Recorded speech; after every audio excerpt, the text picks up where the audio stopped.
आज राहुल गांधी जी माजुली में उपस्थित होकर वे ऑनियट्री सत्र में गए। वहाँ पर वे सत्रतिगार से हॉटोटिकार से मिले और हॉटोटिकार प्रभु को दिल्ली पे जब वो अगली बार आएंगे तो राहुल गांधी जी ने उनसे समय मांगा ताकि वो एकांत में हमारी सत्र की जो संस्कृति है, असम की जो संस्कृति है, उसको और गहराई से समझ पाएं। माजुली उसी सत्र में ऑनियट्री हॉट्रो में एक भावना कार्यक्रम चल रहा है। एक धार्मिक मंच, धार्मिक सांस्कृतिक मंच वहाँ पर आयोजन किया हुआ है और उस मंच पर शाम को आने के लिए सत्रतिकार प्रभु ने राहुल जी को भी निमंत्रण किया। उस वक्त राहुल जी ने सत्रतिकार प्रभु को समझाया कि वे भारत जोड़ो न्याय यात्रा पर चले हैं, जिसका उद्देश्य शांति, अमन, चैन, विकास और इंसाफ है। इस उद्देश्य को सुनकर सत्रतिकार प्रभु ने अपना आशीर्वाद प्रदान किया और राहुल गांधी जी को एक पुराना किस्सा याद दिलाया। जब भारत के पहले प्रधानमंत्री पंडित नेहरू जी ने उसी सत्र के उस समय के सत्राधिकार गोस्वामी देव से मुलाकात की, हेमचंद्र गोस्वामी देव से मुलाकात की और उस समय उन दोनों के बीच में क्या वार्तालाप हुई, राजनीति पर, समाज सेवा पर, उसके बारे में उनको अवगत कराया। तो ये माजुली में हमारे पवित्र सत्र में हमारे ऑनियट्री हॉट्रो के हॉटोटिकार और उत्तर कमलाबारी हॉट्रो के हॉटोटिकार प्रभु, ये दोनों वहाँ पे उपस्थित थे। उन्होंने जो आशीर्वाद प्रदान किया, मैं और उसके लिए हम अपने तरफ से आभार प्रकट करते हैं, शुक्रिया अदा करते हैं।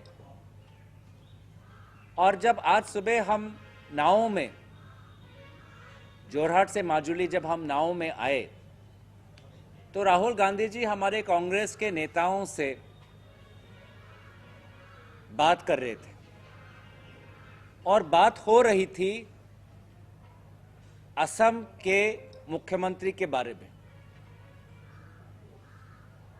जिनको कल राहुल गांधी जी ने दर्जा दिया कि देश के सबसे भ्रष्ट मुख्यमंत्री। और ये सारी जानकारी, उनके भ्रष्टाचार की, साम्राज्य की जानकारी हमारे कांग्रेस दल के प्रदेश अध्यक्ष थे, सीएलपी लीडर थे, सांसद प्रद्युत बोडलोई थे, मैं था और भी अन्य विधायक थे। तो पूरा हमने उनको समझाया कि किस प्रकार से प्रदेश में हमारी कांग्रेस पार्टी भ्रष्टाचार के मुद्दे पर बार बार मुख्यमंत्री और उनके परिवार के सदस्यों से जुड़े हुए हैं, जो विभिन्न कांड हैं, उन कांड को हम बार बार समाज के सामने उजागर कर रहे हैं। अफसोस की बात यही है कि यही असम जहां पे माजुली है, यही असम जहां पे सत्र है, यही असम जहां पे महापुरुष श्रीमंत शंकरदेव का जन्म स्थान है, आज के राजनेता, मुख्यमंत्री सेवा भाव से नहीं, सिर्फ खुद को और कैसे अमीर कर पाए और खुद के और उनके परिवार के विभिन्न सदस्यों के नाम पर और संपत्ति, धन और कैसे बटोर पाए उसमें लगे हुए हैं। और सवाल भाजपा से है कि उनको ऐसे भ्रष्ट मुख्यमंत्री क्यों पसंद है। कर्नाटक में मुख्यमंत्री भ्रष्ट, मध्य प्रदेश में जो हम बार बार कहते थे कि वहां पे भ्रष्टाचार का साम्राज्य है, मेघालय में भी भाजपा और अमित शाह जी स्वयं कबूल करते हैं कि मेघालय की सरकार भ्रष्ट है, लेकिन उसमें भी भाजपा एक सहयोगी दल के अनुसार काम कर रही है।